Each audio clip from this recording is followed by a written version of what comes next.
এখন আবু জেহেলের যুগটার কথা একটু ভুলে গেছেন কিনা একটু মনে করেন তো। ওই যে সমস্যাগুলোর কথা বললাম, ওই যে প্রবলেমসগুলোর কথা বললাম আমরা, আচ্ছা বাচ্চারা ওদের মতো থাক, আমরা আমাদের আলোচনায় যাই। ওই আবু জেহেলের যুগটার কথা আমি যে বললাম আপনাদেরকে, একটু আমি মনে করাই দিই যে ওই যুগটা কি পরিবর্তন হয়েছিল কি হয় নাই বলেন। কতদিন লাগছে সময়, কে বলতে পারবেন? 23 বছর। কতদিন? 23 বছর। আমাদের সবারই নবী সাল্লাল্লাহু আলাইহি ওয়াসাল্লামের জীবনীটা অন্তত একবার পড়া উচিত। 23 বছর সময় লেগেছে তার এই সমাজটা পরিবর্তন করতে। এখন আমি যদি বলি 23 বছর আগের আর পরের মক্কাকে আপনি একটু কম্পেয়ার করেন। 23 বছর আগের মক্কায় যে পাপগুলোর কথা বললাম আমি, জাহেলিয়াতগুলোর কথা বললাম, ঠিক 23 বছর পরের মক্কায় কি এগুলোর কোনো অস্তিত্ব আছে বলেন? 23 বছর পরের মক্কায় কোনো শিরক পাবেন? কোনো মূর্তি পূজা, কোনো নারীর শ্লীলতাহানি, রেপ, ধর্ষণ, জিনা, ব্যভিচার, মাদক, গোত্রীয় হানাহানি বা সুদ কোনো কিছু ছিল না। তারপরে আমরা এই যুগটাকে সবচেয়ে শ্রেষ্ঠ যুগ বলে স্বীকার করতে এখন চাচ্ছি না, আধুনিকতার দোহাই দিয়ে আর কি, সো কল্ড।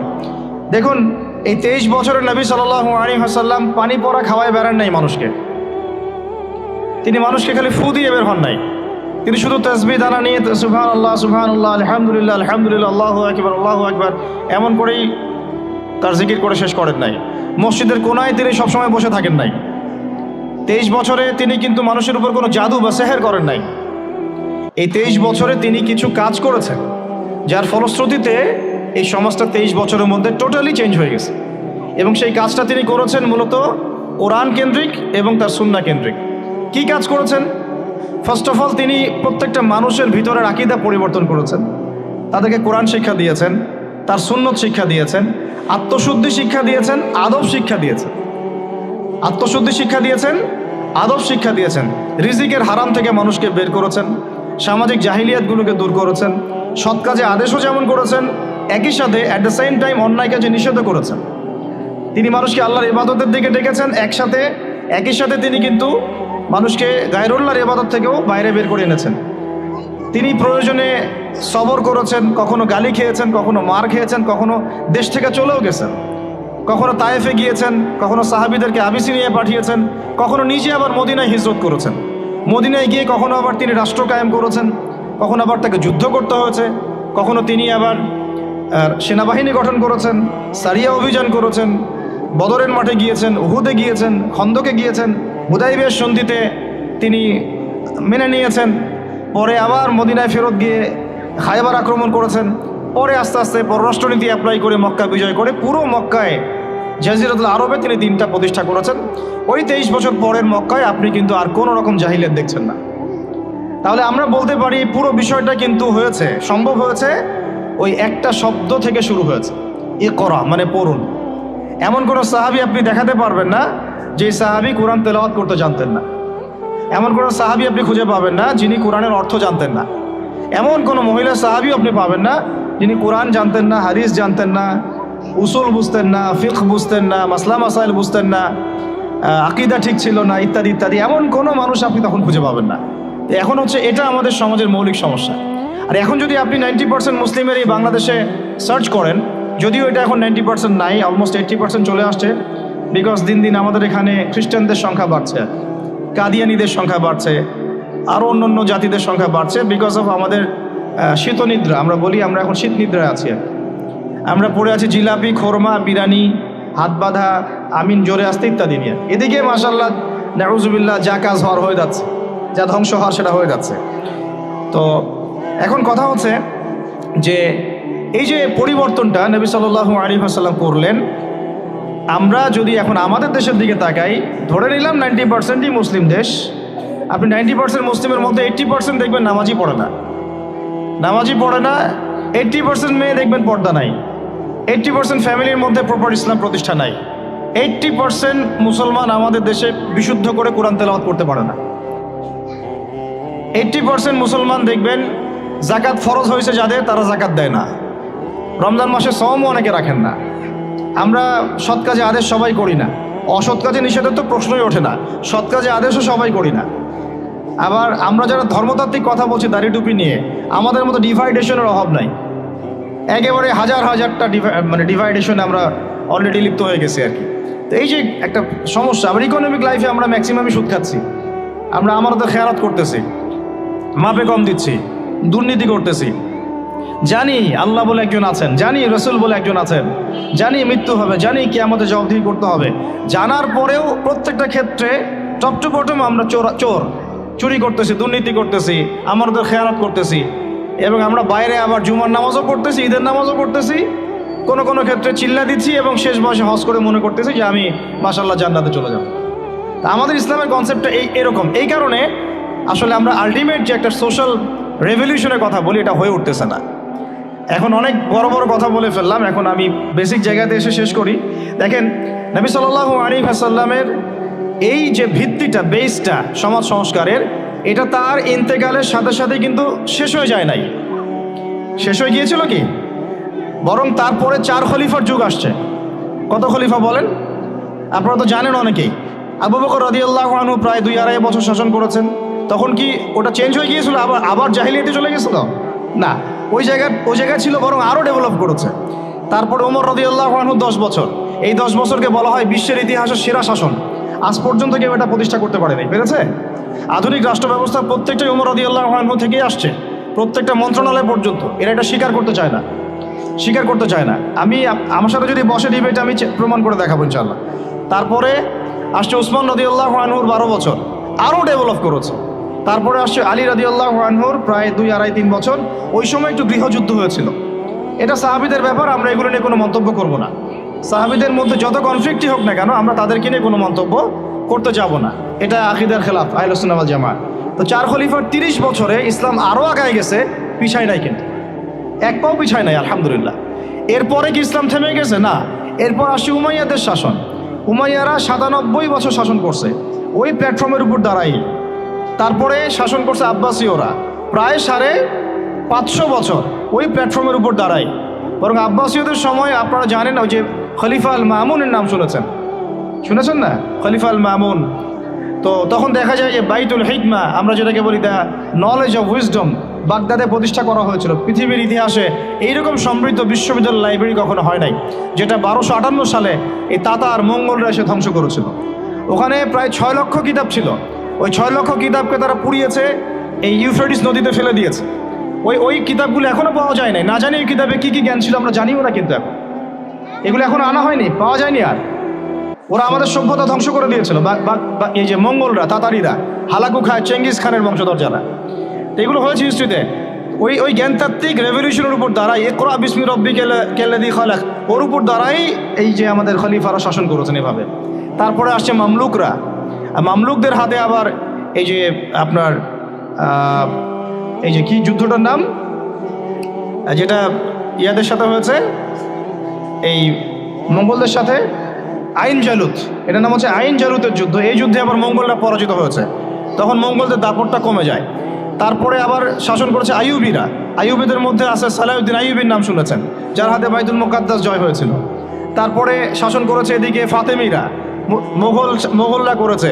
তারপরে ওইদিকে কর্ডোভার দিকে আন্দালুসিয়ায় মুসলিমরা শাসন করেছে, এইদিকে আবার উসমানীয়রা শাসন করেছে। এইভাবে প্রায় 1250 বছর পুরো মুসলমানরা বিশ্বে শাসন করেছে ওই জ্ঞানতাত্ত্বিক বিপ্লবের উপর দাঁড়ায়। তারা জাহিলিয়াতে ফিরে যায় নাই। যখনই মুসলমানরা ইমান দুর্বল হয়ে গেছে, আমল দুর্বল হয়ে গেছে, আপনার তাসকিয়া দুর্বল হয়ে গেছে, হারাম রিজিক খাওয়া শুরু করেছে, দুনিয়াদার হয়ে গেছে, আমাদের চেতনা শেকড় ভুলে গেছে, হ্যাঁ, আমাদের মানে ইকোনমি নষ্ট হয়ে গেছে, পলিটিক্যাল অ্যাফেয়ার্সের গন্ডগোল চলে আসছে, তখন থেকে আস্তে আস্তে আমরা আবার এই ডমিনেটেড হয়ে গেছে। লাস্ট আমি হিসাব করেছি প্রায় 220 বছর এই ফরাসি বিপ্লবের পর থেকে আমাদের অধঃপতনের সময়টা শুরু হয়েছে। কারণ কি? অনেক কারণ। এই অনেক কারণের মধ্যে অন্যতম একটা কারণ হচ্ছে শিক্ষা ধ্বংস। আজকে যেহেতু আমরা এডুকেশন নিয়ে কথা বলছি, অন্য টপিকগুলো আমার টাচ করার দরকার নাই। অনেক কারণ।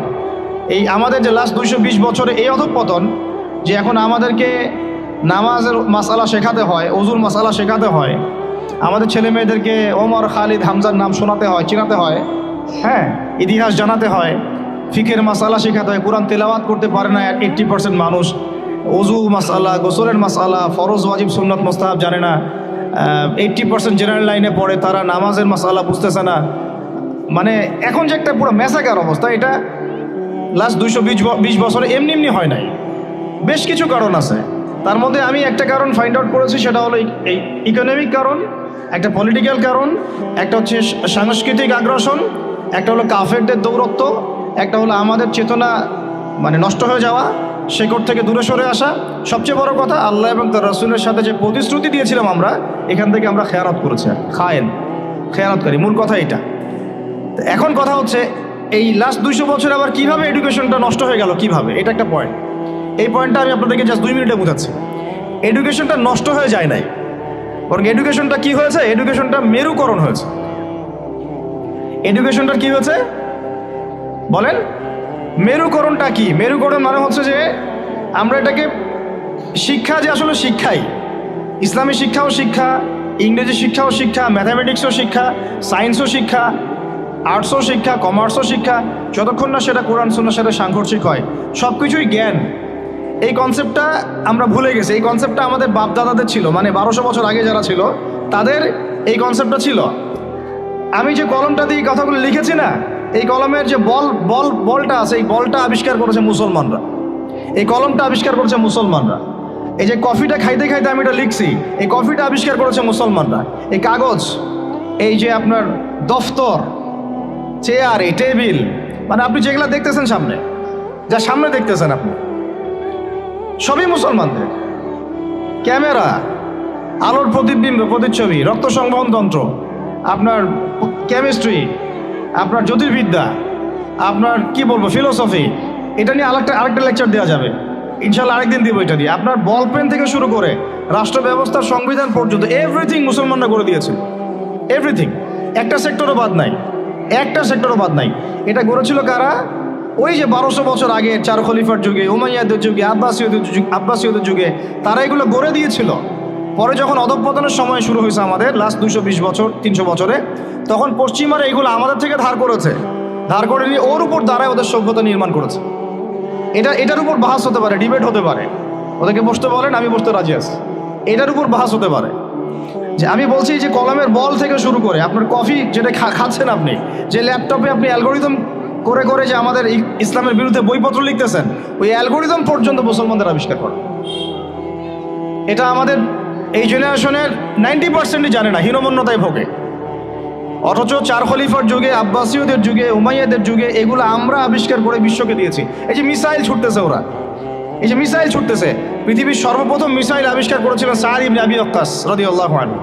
তার যখন তিনি বিজয় করতে গিয়েছেন ইয়াতে, আপনার রোমান সাম্রাজ্যে, তার বাহিনীতে খালিদ বিন ওয়ালিদ ছিলেন।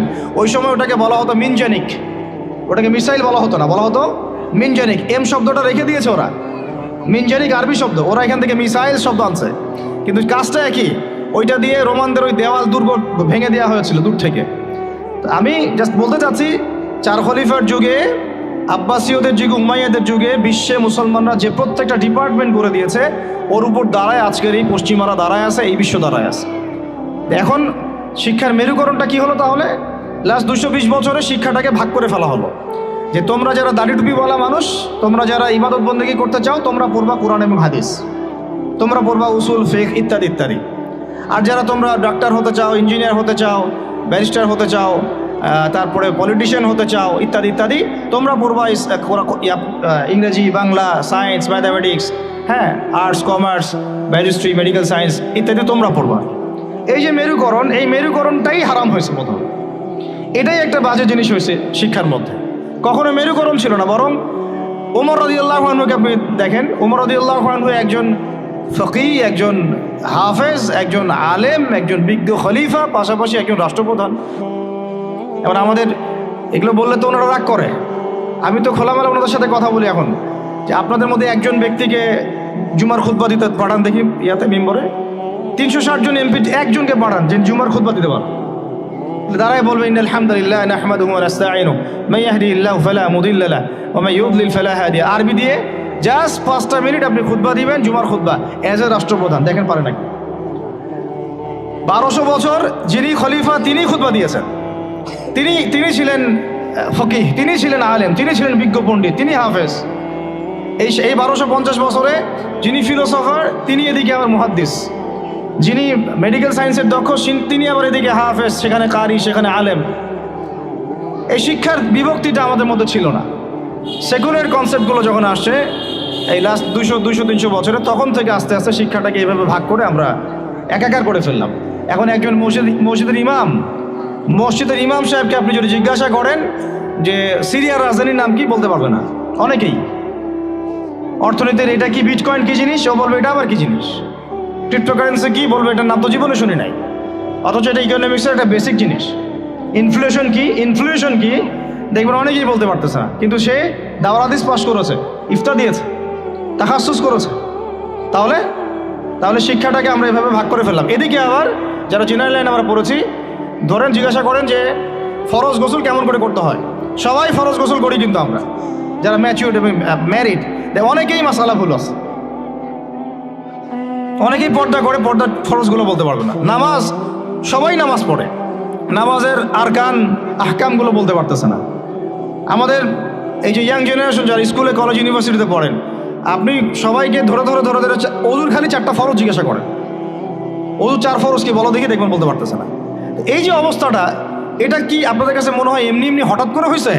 নো, এটা বিগত 100-200 বছরের ওদের মেহনতের ফসল। আর আপনারা কি চাচ্ছেন এটা একদিনে একটা স্কুল দিয়ে চেঞ্জ করতে? মোটেই পসিবল না, আর মোটেই পসিবল না। আর যদি মনে করেন একজন ভাই, একটা সরকার, একটা প্রশাসন, একটা ইসলামিক দল, তার উপর দায়িত্ব চাপাই দিলে আমরা দায়মুক্ত হব, কোনোদিনও সম্ভব না। আমাদেরকে এরকম 30-40 বছরের একটা মিশন নিয়ে নামতে হবে। 30 বছর একটা মিশন নিয়ে নামতে হবে।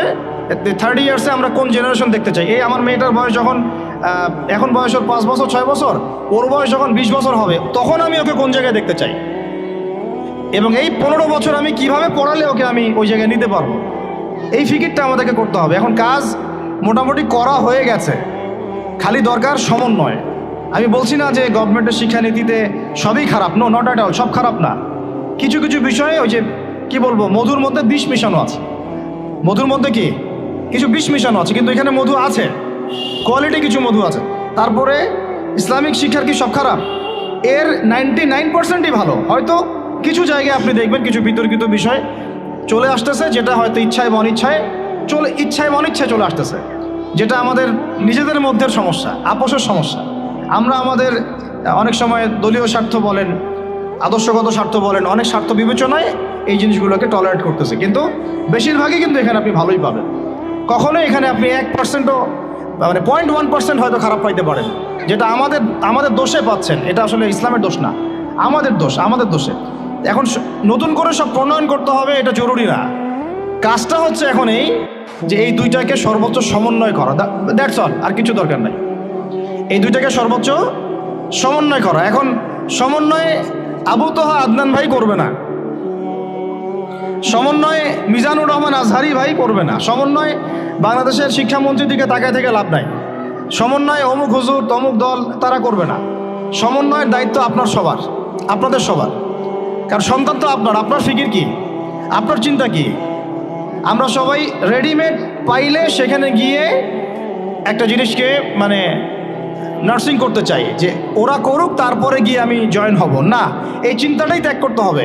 আপনাদেরকেই তৈরি করতে হবে প্ল্যাটফর্ম, আপনাদেরকে প্ল্যাটফর্ম তৈরি করতে হবে। আমি খোলামেলা কথা বলতেছি, আপনাদেরকে জায়গা দিতে হবে রংপুরে। যদি রংপুরে চান যে এরকম কোনো স্কুল না, এটা তো স্কুল একটা বিগিনিং, প্লে থেকে 5 পর্যন্ত, ওরা মাস্টার্স পড়বে না, মাস্টার্স পরীক্ষা দিবে না, ওই পর্যন্ত তো আরও 15 বছর বাকি আছে। এই 15 বছর তো এই লাইনে গেলে ওকে জানোয়ার বানায় দিবে। এই 15 বছর যদি এই লাইনে যায়, দেখা এমন হতে পারে ও সমকামী হয়ে গেছে। ও কয়দিন পরে এসে একটা ছেলেকে বিয়ে করে এসে বলবে যে ও তো মনে মনে মেয়ে, তাই বিয়ে করছি।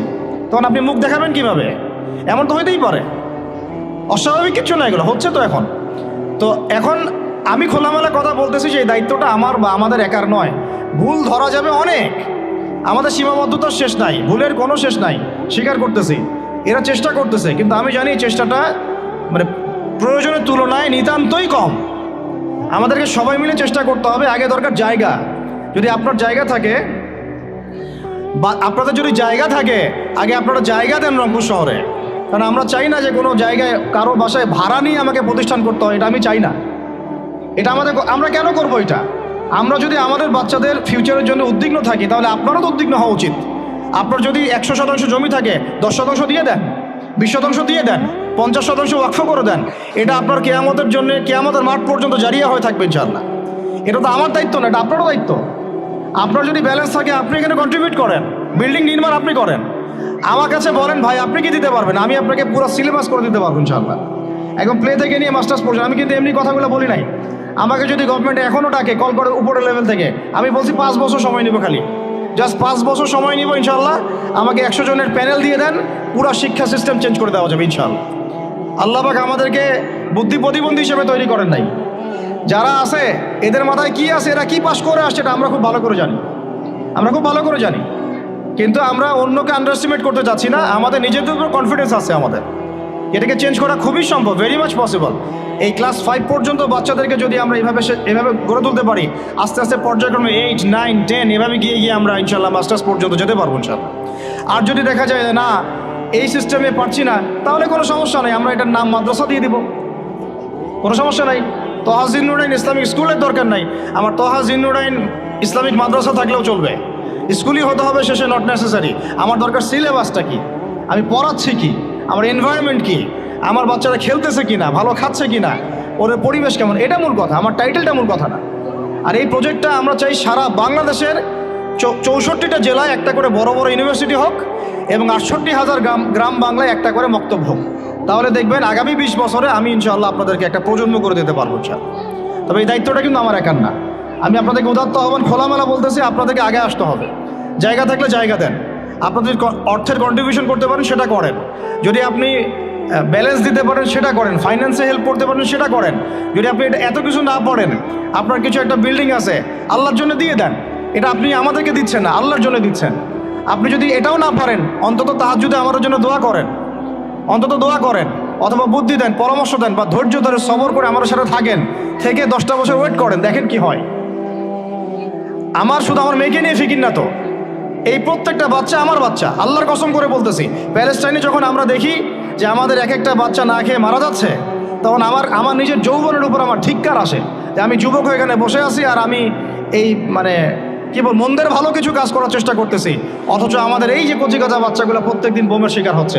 ধিক্কার আমাদের যৌবনের উপরে, আর ধিক্কার আমাদের ক্ষমতার উপরে, আর ধিক ওইসব রাজতন্ত্রের উপরে যাদের ভিত্তির উপর দাঁড়ায় ওই কাজগুলো তারা করতেছে। তা আমি বলতে গেলে অনেক বেশি আবেগী হয়ে যাই, তো ওইদিকে আমি যাচ্ছি না। বাচ্চাদের ক্ষুধা পাইছে, আমি শেষ করে দিচ্ছি। আমি জাস্ট আপনাদেরকে 10টা নসিহা করব, জাস্ট পয়েন্ট বাই পয়েন্ট। আমি ফজরের পরে এটা বসে লিখেছিলাম, আপনারা এই 10টা কাজ কখনো ছাড়বেন না। আমাকে ওয়াদা করেন, এই 10টা কাজ আপনারা বাচ্চাদের ফিউচারের স্বার্থে কখনো ছাড়বেন না ইনশাআল্লাহ। আমার 1 মিনিট শেষ করে দিচ্ছি। আমার আহ্বান আপনাদের প্রতি একটাই, যে দায়িত্ব এটা আমাদের একার না। ইসলামিক স্কুল করা চারটাখানি কথা না। আমরা এমন একটা সমাজে বাস করি, ভালো কিছু দেখলেই বিভিন্ন লকব লাগায় দেওয়া শুরু করি। কালকে যদি আমাকে একটা লকব লাগায় দেয়, আপনি তো কিছু করতেও পারবেন না। অতএব এই কাজটা আমার একার নয়, এই কাজটা আমাদের সবার। ভালো কিছু দেখলেই আমরা ট্যাগ লাগানো শুরু করি। আর আমাদের ভিতরে যে শত্রুটা আছে, এরা থাকলে বাইরের শত্রুর দরকারই নাই। আর খোলামেলা কি বলবো আপনাদেরকে, ইসলামিক স্কুল করাটা মূল উদ্দেশ্য না আমাদের। আমাদের উদ্দেশ্য হচ্ছে ইসলামিক ইউনিভার্সিটি করা, প্রত্যেক জেলায় অন্তত একটা করে, যেখানে একটা বড় ক্যাম্পাস থাকবে, আবাসিক জায়গা থাকবে, নুরানি থেকে শুরু করে নাজেরা, হিপস, একদম দাওরা ইফতা পর্যন্ত, পাশাপাশি প্লে থেকে মাস্টার্স পর্যন্ত, এই দুটাকে কম্বাইন করা হবে ইনশাআল্লাহ। এটার জন্য আপনাদের পক্ষ থেকে আমাদের দরকার সহযোগিতা। আমি এভাবে কিন্তু কখনো এভাবে সহযোগিতা কখনো অনলাইনেও চাই না, অফলাইনে বলিনি কখনো। যতটুকু পারছি আমরা নিজেদের মতো করে করছি, বাট এটা আমার একার পক্ষে আর পসিবল না, আমাদের পক্ষে মোটেই পসিবল না। আমাদের বড় জায়গা দরকার, মাঠ দরকার, এরা খেলবে, আবাসিক জায়গা দরকার, তারপরে এদের ধরেন যে ভালো ভালো টিচার আনবো, আমাকে ভালো স্যালারি দেওয়া লাগবে। আমি যদি ট্রেনার আনতে চাই, আমাকে আরও ভালো স্যালারি দিতে হবে। আমার দরকার উন্নত পরিবেশ, হাইলি রেকমেন্ডেড একটা ক্যাম্পাস। আমার দরকার স্থায়ী ক্যাম্পাস, যেটা আমাদের স্থায়ী তহা জিন্নুরাইন অ্যারাবিক মাদ্রাসার নামে ওয়াকফ করা, যেখানে অন্য কারো হস্তক্ষেপ থাকবে না। যে আমাদেরকে বাড়ির মালিক বললেই 2 দিন পর বলতে পারবে না যে কালকে ছেড়ে দেন বাড়ি, পরশুদিন ছেড়ে দেন বাড়ি, মানে মগের মূল্য। একটা প্রতিষ্ঠান মুহূর্তের মধ্যে তো ছেড়ে দেওয়া যায় না, একটা স্বপ্ন নিয়ে আমরা দাঁড়াইছি এখানে। তো এগুলো যারা বুঝে না তাদের সাথে তো আমাদের কথা বলে লাভ নয়। যারা বুঝেন তাদের প্রতি আমার উদাত্ত আহ্বান, আপনারা আপনাদের জায়গা থেকে আগায় আসেন ইনশাআল্লাহ। এটা আমাদের জন্য না, আপনি আপনার সন্তানের জন্য, এই সমাজের জন্য, এই জাতিকে ভালো কিছু দেওয়ার জন্য একটা প্রজন্ম বিনির্মাণের স্বার্থে আপনারা আমাদের সাথে থাকবেন ইনশাআল্লাহ। এটা আমরা আশা করি আপনাদের কাছে। তো আমার 10টা নসিহত হচ্ছে, 1, যে আমাদের বাচ্চাদেরকে ওদের লক্ষ্যটাকে স্থির করাবেন। ওদের জীবনের লক্ষ্যটাকে 1 নাম্বার, ওদের জীবনের লক্ষ্য হবে জান্নাত। এবং আমাদের বরেণ্য যে মানে সিংহ পুরুষরা আছেন উম্মার, ওদেরকে চিনাই দিবেন, ওদের মতো ওদেরকে হতে বলবেন। তোমাকে হামজার মতো হতে হবে, তোমাকে খালিদের মতো হতে হবে, তোমাকে ওমর ইবনে খাত্তাবের মতো হতে হবে, তোমাকে আলী ইবনে আবি তালেবের মতো হতে হবে, তোমাকে মারিয়াম আলাইহিস সালামের মতো হতে হবে, তোমাকে আয়েশার মতো হতে হবে। এই চেতনাগুলো ছোটোবেলা থেকে ওর মধ্যে ইনস্টল করেন। ও সামনে একটা রোল মডেল দেখবে যে আমাকে এরকম হতো। এইসব ক্যাটরিনা সব ফেলান, এগুলা টরিমনি সব ফেলান, এগুলো বাদ দেন। যা চলতেছে যে সাকিব টাকিব সব বন্ধ করেন, এইসবে কোনো ফিউচার নাই। এইসব ফিউচার হয়তো দুনিয়াতে কিছু দিতে পারে, কিন্তু পরকালে আল্লাহ পাকের আযাব গজব থেকে বাঁচার কোনো অপশন নাই। 2 নাম্বার, সন্তানকে নিজের মনে করবেন না। সন্তানকে মনে করবেন এটা আল্লাহর আমানত আপনার কাছে। এই আমার ছেলে, এটা আমার ছেলে না, এই ছেলেটা আল্লাহ পাক আমাকে দিয়েছেন। বিশ্বাস করেন আমরা তো ওকে নেওয়ার জন্য চেষ্টাও করি নাই। এমন হয়নি আপনাদের সময়? সন্তান না চেষ্টা করতো সন্তান আসে নাই? কোনো ক্ষেত্রে এমন হয়েছে সন্তান নষ্ট করার মানুষ চেষ্টা করছে, তাও সন্তান আল্লাহ দিয়েছেন। সন্তান আমার না, সন্তান আল্লাহর দেওয়া, আমার কাছে আমানত। একে যদি আমি সুসন্তান রূপে মানুষ না করি, আগামী দিনের ওমর না বানাই, তাহলে আল্লাহ আমাকে ধরবেন। That's all. 1 নাম্বার, সন্তানকে ওর গন্তব্য চেনাবেন, ওকে আমাদের সিংহ পুরুষদেরকে পরিচয় করাই দিবেন, ওর মতো তাদের মতো হতে বলবেন। এবং সন্তানকে আপনার নিজের মনে করবেন না, সন্তানকে মনে করবেন আল্লাহর দেওয়া জাস্ট একটা আমানত। 3 নাম্বার, সর্বোচ্চ সেরা কারিকুলাম যারা দিচ্ছে ওই রকম প্রতিষ্ঠানে আপনি ওকে পড়াবেন। এরকম প্রতিষ্ঠান যদি সরকার দেয় তাহলে সরকারি প্রতিষ্ঠানে পড়াবেন, আমার কোনো সমস্যা নেই। যদি না দেয় তাহলে বেসরকারি, আর যদি বেসরকারিও না থাকে তাহলে আমরা গড়ে তুলব ইনশাআল্লাহ তাআলা। 3 নাম্বার হচ্ছে এটা, 3 নাম্বার। 4 নাম্বার, আল্লাহর ওয়াস্তে, এটা আমি প্রথমে বলতে চাইছিলাম, আল্লাহর ওয়াস্তে ডিভাইসের এডিকশন থেকে বাচ্চাদেরকে বাঁচান। ডিভাইসের এডিকশন এত মারাত্মক যে আমি নিজে এখন কোরআনের আয়াত ভুলে যাচ্ছি দিন দিন। এই ডিভাইস আমার হাতে যেটা আছে, এটা একটা পয়জন, এটা একটা হিপনোটাইজ করার যন্ত্র মানুষকে। এই মোবাইলের এডিকশন থেকে বাচ্চাদেরকে বাঁচাবেন আল্লাহর ওয়াস্তে। যদি আপনি বাচ্চাকে হাফেজ বানাতে চান, আলেম বানাতে চান, কারি বানাতে চান, মুহাদ্দিসা বানাতে চান, এটা হাতে থাকলে আপনি পারবেন না। এটাতে এডিক্টেড হয়ে গেলে আপনি কোনোভাবেই বাচ্চাকে মেমোরি ধরে রাখতে পারবেন না। বহু হাফেজে কোরআন ভুলে গেছে দিন দিন এটার কারণে। এটার মধ্যে অ্যাডাল্ট্রি অনেক কিছু আছে, ওরা এগুলো বোঝে, ওরা এগুলো এখন বোঝে, কিন্তু ওরা ছোট নাই এখন। এগুলো একটা কার্টুন দেখতে গিয়ে ওরা 10টা দেখে ফেলবে, আজে বাজে জিনিস দেখে ফেলবে। এটার মানে ব্যবহারটাকে নিয়ন্ত্রণ করেন, ডিভাইস এডিকশনটা বন্ধ করেন। আল্লাহ পাক তৌফিক দান করেন, আমিন। 5 নাম্বার হচ্ছে ম্যানুফ্যাকচার্ড কোনো খাবার বাচ্চাদেরকে খাওয়াবেন না। ফিজিক্যালি ওদেরকে ফিট রাখার চেষ্টা করবেন। ম্যানুফ্যাকচার্ড খাবার মানে একটু আগে দেখলাম যে বাইরের খাবারগুলো এটা খাচ্ছে, চিপস ইত্যাদি, এইগুলা ওর হজম শক্তি নষ্ট করবে, ফিজিক্যাল স্ট্রেংথ নষ্ট করবে, ওর মেমোরি শার্প হতে দিবে না। ওকে ভিতর থেকে ওই যে একটা শব্দ একটু আগে বলেছে এক ভাই যে ব্রয়লার মুরগি বানাই দিবে, আসলেই তাই বানাই দিবে। আমরা ঢাকা শহরে যখন থাকি, ছেলেপেলেদের 15 বছরের ছেলের ঘুড়ি দেখলে আমাদের মনে হয় যে কি একটা অবস্থা। ফাস্টফুড, পিৎজা, বার্গার, কফি, এইগুলাই ওদের জীবন। তো এইরকম হইলে এই ছেলেপেলেগুলো না ফিজিক্যালি স্ট্রং থাকতে পারবে না মেন্টালি। আর মনে রাখবেন, কোরআনে আল্লাহর কিতাবের মধ্যে আল্লাহ পাক নেতৃত্ব দেওয়ার 2টা গুণাবলী বলেছেন। কয়টা বলেন? মাত্র 2টা। নেতৃত্ব দেওয়ার জন্য ওই রকম জায়গায় যেতে হলে 2টা গুণাবলী এনশিওর করতে হয়। একটা হচ্ছে ফিজিক্যাল স্ট্রেংথ, একটা হচ্ছে ইলমের স্ট্রেংথ। বাস্তাতাম ফিল জিসমি ওয়াল ইলম আও বাস্তাতাম ফিল ইলমি ওয়াল জিসম, মানে জ্ঞানে এবং দৈহিক শক্তিতে বলীয়ান হওয়া। ছোটোবেলা থেকে খাবারে যদি আপনারা সচেতন না হন, এই বাচ্চারা বড় হয়ে দেখবেন যে 15, 20, 30 বছরেই ভেঙে পড়ে গেছে। আমরা এটা চাই না। বিশুদ্ধ খাবার এবং ম্যানুফ্যাকচার্ড খাবার ত্যাগ করা, বাইরের খাবার বন্ধ, এবং যে রুট লেভেল থেকে ভালো খাবার এনে ওদেরকে খাওয়াবেন। পরিষ্কার পরিচ্ছন্নতাকে সর্বোচ্চ গুরুত্ব দিবেন, নিট অ্যান্ড ক্লিন থাকবে আর কি। আমার সাথে আমার পরিবারের যে মাঝে মাঝে যে একটু মিষ্টি ঝগড়া হয়, আমার একটা জিনিস নিয়ে ঝগড়া হয় যে বাচ্চারা পরিষ্কার না কেন, ঝকঝকা চকচকা না কেন, একদম সবসময় ঝকঝকা চকচকা থাকবে। না হলে এই যে হাত দিয়ে এটা ধরতেছে, পেটে হাত দিয়ে মুখে হাত দিবে, পেটটা নষ্ট হয়ে যাবে। বাচ্চাদের হাইজেনিক পরিবেশ দিতে হবে, আল্লাহ পাক তৌফিক দান করেন। এটা হলো 5। 6 নাম্বার হচ্ছে নিয়মিত ওদেরকে খেলতে দিবেন। এটা আমি নিজে লিখেছি, কারণ ছোটোবেলায় আমরা অনেক খেলাধুলা করেছি। আমি একটু বুঝাই জাস্ট 1 মিনিটে। যত বেশি খেলবে তত স্ট্রেট হবে, মানে ঘামবে। যত ঘামবে তত ক্লান্ত হবে, ঘামবে তত কোলেস্টেরল কমে যাবে, ব্লাড সার্কুলেশনটা খুব ভালো হবে। তারপরে যত খেলবে ও টায়ার্ড হবে, তখন ও খাবে বেশি, মানে ভালো জিনিস খাবে বেশি, রুচি বাড়বে। যত ভালো খাবে ঘুম তত ক্লিয়ার হবে, ঘুম যত ক্লিয়ার হবে ওর ব্রেন তত শার্প হবে, ব্রেন যত শার্প হবে ও অল্প সময়ে যা পড়তে পারবে, যা মুখস্থ করতে পারবে, এটা 10 ঘন্টায় আপনি পারবেন না। বিশ্বাস করেন, আমি আমার স্টুডেন্ট লাইফে কোনোদিনও মনে হয় 2 থেকে 3 ঘন্টার বেশি পড়ি নাই, কোনোদিনও না, কোনো পরীক্ষার আগেও না, এসএসসি, এইচএসসি, ইন্টার, মাস্টার্স, কোনো পরীক্ষার আগেও না। আমার তো মনে আছে যে আমি ওই ইন্টারমিডিয়েট পরীক্ষার আগে আমরা ভিডিও গেম খেলতে গেছিলাম মোস্তফা, মনে আছে আপনাদের? মনে নেই হবে। ওই যে কাচারি বাজারে, এই যে কাচারি বাজারে, কাচারি বাজারে আগে এখানে একটা গেমিং জোন ছিল, আপনাদের অনেকে মনে আছে যারা আমার এজের আছেন, মনে নেই আপনাদের? হ্যাঁ ভাই, জানেন তো, বাক্সের মধ্যে থাকতো, হ্যান্ডেল থাকতো। কালকে পরীক্ষা বলছে, পরীক্ষা দূর, কিসের পরীক্ষা, আমার ইংরেজি আগে পড়া আছে, আমার পড়া লাগবে না, এত কনফিডেন্স, বিকজ 1 ঘন্টা পড়ছি আমার হয়ে গেছে।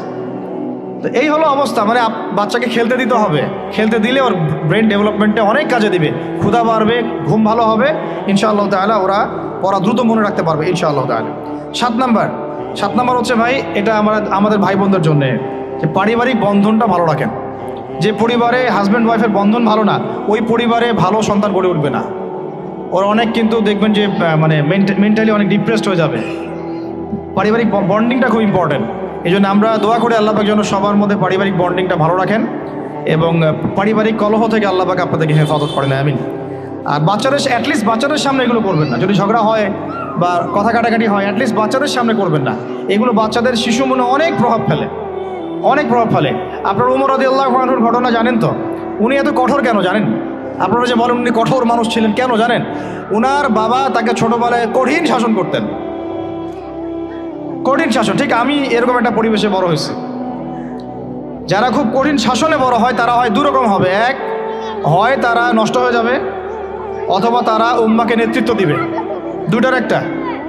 হয় তারা খুব মানে মেন্টালি খুব ডিপ্রেসড হয়ে যাবে, অথবা দেখা যাবে যে তারা কঠোরতার কারণে ওরা দেখবেন ইনশাআল্লাহ ইসলামকে নেতৃত্ব দিচ্ছে বা আল্লাহর বিধানের উপর কঠোর হয়ে গেছে। তো আপনারা পরিবারের মধ্যে একটা হৃদ্যতার বন্ধন রাখবেন, যাতে করে পারিবারিক বন্ধন ঠিক থাকে। বাচ্চাদের সামনে অ্যাটলিস্ট কোনো রকম কোলাহল বা ঝগড়াঝাটি বা গায়ে হাত তোলা বা যে সমস্যাগুলো আমাদের সমাজে হচ্ছে, এগুলো যেন কখনো না হয়। আল্লাহ পাক যেন আপনাদের পরিবারের বন্ধনটাকে সুন্দর রাখেন, আমিন। আর 8 নাম্বারটা হচ্ছে বাবাদেরকে বলছি আমি, যে বাবাদের উচিত হবে মাদের দায়িত্ব না শুধু সন্তানদেরকে সময় দেয়া, বাবাদেরকে সন্তানদেরকে সময় দিতে হবে। Because brother, you are not a money making machine at all. আপনি মানি মেকিং কোনো মেশিন না, আপনার কাজ শুধু টাকা আর্ন করা না, তো আপনার আমার কাজ হচ্ছে বাচ্চাকে সময় দেয়া। কোরআন আপনি খোলেন, কোরআনের মধ্যে আপনি মা এবং ছেলের কোনো কনভারসেশন পাবেন না। আমার জ্ঞান ক্ষুদ্র, যদি থাকে আমাকে জানায়েন, যে কোনো জায়গায় যদি থাকে, কোনো জায়গায় যদি পান মা এবং ছেলের কনভারসেশন আমাকে জানায়েন। আমি কোথাও কোরআনে মা এবং ছেলের কোনো কনভারসেশন পাই নাই, মা এবং সন্তানের কোনো কনভারসেশন পাই নাই। আমি যদি ভুল হই বা আমার যদি জানা না থাকে আপনি আমাকে জানাই দিন। আমি সব জায়গায় পাইছি বাবা ছেলে, বাবা ছেলে, বাবা ছেলে, বাবা এবং ছেলের কনভারসেশন। তার মানে কোরআন আমাদেরকে হেদায়েত দিচ্ছে যে বাবাদেরকে সময় দিতে হবে ছেলেদেরকে। ইউসুফ তার বাবার সাথে কথা বলছেন, ইউসুফের বাবা তার ছেলের সাথে কথা বলছেন, লুকমান আলাইহিস সালাম তার ছেলেকে নসিহত করছেন, ইব্রাহিম আলাইহিস সালাম তার ছেলেকে বলছেন আমি তোমাকে জবাই করার স্বপ্ন দেখেছি। মা ছেলের কনভারসেশন খুব পাওয়া যায় না। আমি জানি না, কোনো জায়গায় থাকতে পারে, থাকলে আমাকে জানায়েন, কিন্তু আমি পাইনি কখনো। তো বাবাদেরকে বলবো আপনি সন্তানকে সময় দেন, because you are not a money making machine at all. আপনি কোনো মানি মেকিং মেশিন নন। এটা হলো 8 দুটো বলে শেষ করতেছি। 9 নম্বর হচ্ছে সন্তানকে চাপ দিবেন না, চাপ দিয়ে ওকে জোর করে কোনো কাঠামো দেওয়ার চেষ্টা করবেন না, বরং আপনি খুঁজে বের করেন আপনার সন্তানের মধ্যে ইউনিক প্রতিভা কি আছে। এই মেয়েটার মধ্যে হয়তো একটা প্রতিভা আছে যেটা আমার মেয়ের মধ্যে নাই, এর মধ্যে একটা প্রতিভা আছে ইউনিক যেটা ওর মধ্যে নাই, ওই ছেলেটার মধ্যে একটা প্রতিভা আছে যেটা আবার এই মেয়ের মধ্যে নাই। আপনি কখনো কারোর সাথে কারো তুলনা করবেন না। তুমি মারিয়ামের মতো ফার্স্ট হতে পারো নাই কেন, তুমি ওই সুমাইয়ার মতো সেকেন্ড কেন হলো না, তুমি ওই আবদুল্লাহর মতো কেন ফার্স্ট হলো না, কখনো এরকম তুলনা করবেন না। এগুলো করলে ছেলেরা ভিতর থেকে, মেয়েরা ভিতর থেকে খুব ডিপ্রেসড হয়ে যায়, আত্মবিশ্বাস হারায় ফেলে। ওরা মানে মনে করে হয়তো আমার দ্বারা কিছু হবে না। বরং আপনি আরও উৎসাহিত করবেন, কোনো সমস্যা নেই বাবা, কোনো সমস্যা নেই আম্মু, এবার বড় নেই, পরে এবার হবে ইনশাআল্লাহ। বরং তাদেরকে সময় দিবেন এবং খুঁজে বের করবেন যে কোন প্রতিভা আপনার মেয়ের মধ্যে, আপনার ছেলের মধ্যে আছে। কেউ দেখবেন খুব ভালো লিখতে পারে, কেউ ভালো আবৃত্তি করতে পারে, কেউ ভালো নেতৃত্ব দিতে পারে, কেউ ভালো দেখবেন যে মাশাআল্লাহ মুখস্থ করতে পারে। প্রতিভা বিচক্ষণতার সাথে ফাইন্ড আউট করতে হবে। এটা আমার কাজ বাবা হিসাবে, আপনার কাজ মা হিসাবে। আল্লাহ পাক আমাদেরকে এটা করার তৌফিক দান করেন। আমি জোর করে চাপায় দেওয়া যাবে না। আর একটা নসিহত শেষ, সেটা হলো আমরা তো 5 ওয়াক্ত নামাজ পড়বই, বাচ্চাদেরকে তো ইসলামিক পরিবেশ দিবই। আমাদের তাহাজ্জুদের ওয়াক্তে 2 রাকাত নামাজ পড়াটাকে আপনার উপর ফরজ করে নেন। তাহাজ্জুদের ওয়াক্তে অন্তত 2 রাকাত নামাজ পড়াকে আপনার আমার উপর ফরজ করে নেন। যদি ওটা ফরজ না, ফরজ করে নেন, কারণ ওই সময়ে দোয়া যেগুলো করা হয় আল্লাহর কাছে একদম সরাসরি কবুল হয়। আপনাদেরকে আমি একজন মনীষীর কথা খালি বলবো, ইমাম বুখারী রাহিমাহুল্লাহ, নাম শুনেছেন আপনারা? তার কিতাব কিয়ামত পর্যন্ত ইনশাআল্লাহ পড়ানো হবে। ওইটা না পড়ে কেউ আলেম হয় না, তাই না বিষয়টা? তিনি যে একসময় অন্ধ ছিলেন আপনারা কি জানেন? তিনি যে একসময় চোখে দেখতে পারতেন না, আপনারা কয়জন জানেন? তার মা তাহাজ্জুদের ওয়াক্তে আল্লাহর কাছে কান্না করতে করতে করতে করতে, আল্লাহ আমার ছেলের চোখটা ভালো করে দাও, আল্লাহ আমার ছেলের দৃষ্টিশক্তি ফিরায় দাও, আল্লাহ আমার ছেলের দৃষ্টিশক্তি ফিরায় দাও। মায়ের এই দোয়া আল্লাহ পাকের আরশ পর্যন্ত পৌঁছে যায় অলৌকিকভাবে, মিরাকুলাসলি। ইমাম বুখারী রাহিমাহুল্লাহ সকালবেলা উঠে চোখে দেখা শুরু করছে। আজকে ইমাম বুখারী কি এবং তার কিতাবের মূল্য কি, তার মর্যাদা কোথায়, তার কিতাব না পড়লে আমাদের মতো কোনো মানুষ আলেম হতে পারবে না, এটা আমরা এখন স্বতঃস্বীকৃত। কিভাবে হয়েছে ভাই বোনেরা? দোয়ার মাধ্যমে। প্রচুর দোয়া করতে হবে সন্তানদের জন্য। আমি যতবার বাইতুল্লাহ যতবারই জিয়ারত করেছি, তাওয়াফ করেছি, প্রত্যেক তাওয়াফে আমি সবসময় দোয়া করি আমার ছেলে মেয়েদের জন্য। আল্লাহ আমার ছেলে ওসমানকে ওসমান রাদিয়াল্লাহু আনহুর মতো বানাও। শর্টকাট দোয়ার কি? আমার ছেলে মেয়ে মারিয়ামকে মারিয়াম আলাইহিস সালামের মতো বানায় দাও। আল্লাহ আমার মেয়ে আয়েশাকে আয়েশা রাদিয়াল্লাহু আনহার মতো বানায় দাও। আল্লাহ আমার ছেলে ওমরকে ওমর ইবনে খাত্তাবের মতো বানায় দাও। আপনারা এবার দোয়া করতে থাকুন। দোয়া কবুলের সময়গুলো খুঁজে খুঁজে বের করে দোয়া করতে থাকতে হবে। ইনশাআল্লাহ বাবা মার দোয়া আল্লাহ পাক ফেলবেন না ইনশাআল্লাহ। আল্লাহ পাক আমাদেরকে এই বিষয়গুলো আমল করার তৌফিক দান করেন। আর সব সময় ছেলে মেয়েদেরকে আত্মবিশ্বাস দিবেন। যত তাদেরকে কনফিডেন্স দিবেন, ওরা আরও ভালো করবে। যত ধমক দিবেন, এই তুই পারিস না, তোর দ্বারা হয় না, তুই কি করস, ইত্যাদি ইত্যাদি, তত দেখবেন ও আর পারতেছে না। আমি বেসিক্যালি ছোট থেকে যে বড় হয়েছি, এই জিনিসটার অনেক ঘাটতিতে বড় হয়েছে। কনফিডেন্স না দেয়া। তবে সবাই সব কিছু হয় না, কিছু ব্যতিক্রম বিষয় থাকে। কিন্তু আমি যেটা রিয়েলাইজ করেছি, একটা মানুষকে যখনই কনফিডেন্স দেওয়া হয় সে অনেক ভালো করে। যখন আপনি তাকে আন্ডারস্টিমেট করবেন, সে ভালো করতে পারবে না। তাই আল্লাহর ওয়াস্তে আমাদের বাচ্চাদের উপরে চাপ না দিয়ে আত্মবিশ্বাস দিবেন, ভালোবাসবেন, মহব্বত করবেন, ওকে উৎসাহ দিবেন, দেখবেন ইনশাআল্লাহ ও আরও ভালো করতেছে ইনশাআল্লাহ। মাশাআল্লাহ তুমি তো সুন্দর লিখছো, আরেকটু ভালো করো, ভালো হয়েছে তো মাশাআল্লাহ, আরেকটু করো, সুন্দর আর্ট করছো, আরেকটু ভালো করো, মাশাআল্লাহ এক পড়া তো মুখস্থ করে ফেলছো, আরেক পড়াও পারবা ইনশাআল্লাহ।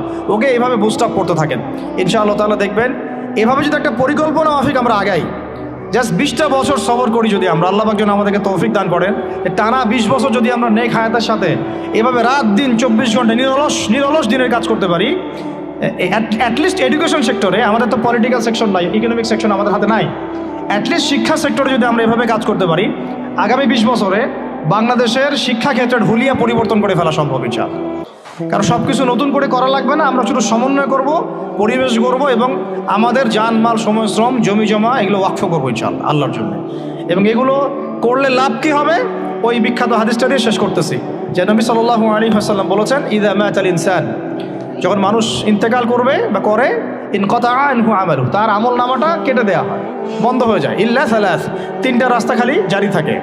1 নম্বরই হচ্ছে সাদাকায়ে জারিয়া, মানে এমন সাদাকা, এমন কন্ট্রিবিউশন যেটা আমার ইন্তেকাল, আপনার ইন্তেকালের পরেও একেবারে চলতে থাকবে, লং টাইম সাস্টেন করতে থাকবে, এটা একটা। 2 নম্বর ওয়ালাদুন সালেহ, আমার নেককার সন্তান বা আপনার নেককার সন্তান, যে আপনার আমার জন্য কালকে আমাদের মানে পরকালে বারজাখের জীবনে আমরা যখন থাকবো তখন তারা দোয়া করতে থাকবে। আর আমি বলছি আমার ওমরই শুধু আমার ছেলে না, আপনাদের সবার সন্তান আমার সন্তান, আপনাদের সবার মেয়ে আমার মেয়ে। আমি এভাবে কখনো চিন্তা করি না যে এই যে প্রতিষ্ঠানগুলো আমরা করতেছি বা যে প্রজেক্টগুলো আমরা নিচ্ছি হাতে, এগুলো শুধু আমার ছেলের জন্য, আমার মেয়ের জন্য, কোশ্চিন কালেও না। এদেশের প্রত্যেকটা শিশু আমার শিশু, আমার ছেলে আমার মেয়ে। এদেশের প্রত্যেকটা বোন আমার বোন, এদেশের প্রত্যেক ভাই আমার ভাই। ওইভাবে চিন্তা করে আমাদেরকে না গেলে আমরা জাতিগত পরিবর্তন আনতে পারবো না। তখন আমরা স্বার্থপর হয়ে যাবো, আমার ছেলে বাঁচলেই হলো, আমার মেয়ে বাঁচলেই হলো। তখন হবে কি, আমার ছেলে আদতে বাঁচতে পারবে না, আমার মেয়েও বাঁচতে পারবে না, কারণ ফিতনা যখন সব জায়গায় ছড়ায় পড়বে, আমার ঘরেও তো ঢুকবেই, স্বাভাবিক। আর শেষ নাম্বারটা হচ্ছে আল ইলম এমন জ্ঞান ইউনতাফাউ বিহিন নাস, যে জ্ঞান দিয়ে মানুষ উপকৃত হয়। এই হলো শিক্ষা প্রজেক্টগুলো। আল্লাহ পাক এই হাদিসটার উপর আমাদের সবাইকে আমল করার তৌফিক দান করেন, আমিন। আর আমি লম্বা করছি না, আপনাদের অনেকেই ক্ষুধার্ত, আমাদের বাচ্চারা ক্ষুধার্ত। আমরা দোয়া করি আল্লাহ পাক যেন আমাদের সবাইকে পবিত্র কোরআন এবং নবীর হাদিস অনুযায়ী জীবন গড়ার তৌফিক দান করেন। এক নাম্বার, সবাইকে যেন আমাদের এই শিক্ষা প্রজেক্টের সাথে আপনাদেরকে সম্পৃক্ত করেন, আমিন। আমাদের জীবনের গন্তব্যটা আমাদেরকে ফিক্স করার তৌফিক দান করেন, বাচ্চাদেরকে মানুষ করার তৌফিক দান করেন, সবাইকে হালাল খাওয়ার তৌফিক দান করেন, ধৈর্য ধরার তৌফিক দান করেন, নেক আমল আল্লাহ পাক যেন বেশি বেশি করার তৌফিক দেন এবং সুন্নাহ ভিত্তিক জীবন করার তৌফিক দেন। এছাড়াও আমি দোয়া করি মন থেকে আল্লাহ পাক যেন আমাদের বাচ্চাদেরকে সুস্থ রাখেন, আমাদের প্যারেন্টসদেরকে সুস্থ রাখেন, টিচার্সদেরকে সুস্থ রাখেন এবং আমাদেরকে সুস্থতার সাথে আল্লাহ পাক লম্বা সময় দিনের কাজ করার তৌফিক দান করেন। এবং ভিতরে বাহিরে যত ইসলাম বিরোধী অপতৎপরতা আছে এগুলোকে আমাদেরকে সাহসিকতার সাথে ফেস করার তৌফিক দান করেন, আমিন। আর আমি সর্বশেষ আবারও বলতেছি যে এই দায়িত্বগুলো আমাদের একার না। প্রিয় দিনী ভাই এবং বোনেরা, আপনাদের সবার দায়িত্ব আগায় আসেন। আমি এভাবে আগে কখনো বলি নাই, এখন বলতেছি বিকজ আমি চাই না আমাদের কোনো প্রতিষ্ঠান কোনো মানুষের ছত্রছায়ায় থাক। প্রত্যেকটা প্রতিষ্ঠান, প্রত্যেকটা মার্কাজ, প্রত্যেকটা ক্যাম্পাস শুধু হবে আল্লাহর জন্যে, আল্লাহর জমিতে, আল্লাহর বিল্ডিং। এটা কিয়ামত পর্যন্ত এভাবে থাকবে ইনশাআল্লাহ। এটা আমার কোনো ব্যক্তি মালিকানায় না। আল্লাহর জন্য ওয়াকফ করার আমাদের জায়গা দরকার, কনস্ট্রাকশন দরকার, ফাইন্যান্স দরকার। ইনশাআল্লাহ তাআলা আল্লাহ পাক আমাদেরকে যে নেয়ামতগুলো দিয়েছেন এগুলো যদি আমরা সবার সামনে মানে সুষ্ঠুভাবে উপস্থাপন করতে পারি, আমি আশা করি সারা দেশ বিদেশের অনেক মানুষ আগে আসবে ইনশাআল্লাহ তাআলা। আল্লাহ পাক আমাদেরকে প্রত্যেকটা বিভাগীয় শহরে এরকম প্লে থেকে নিয়ে মাস্টার্স পর্যন্ত, দ্যাট মিনস নুরানি থেকে নিয়ে ইফতা পর্যন্ত এইরকম একটা ক্লাসিক্যাল প্রতিষ্ঠানগুলো, মার্কাজগুলো গড়ে তোলা তৌফিক দান করেন, আমিন। আমি আজকের মতো এখানে শেষ করছি। আকুলু কওলি হাযা আস্তাগফিরুল্লাহ লি ওয়া লাকুম ওয়া লিসাইরিল মুসলিমিন। বারাকাল্লাহু লানা ওয়া লাকুম বিল আয়াতিল হাকীম ইন্নাহু তাআলা জাওয়াদুন কারীম ওয়া রাউফুর রহিম। সবাইকে নাস্তা দিয়ে দেওয়া হোক, আর যাদের কোনো প্রশ্ন আছে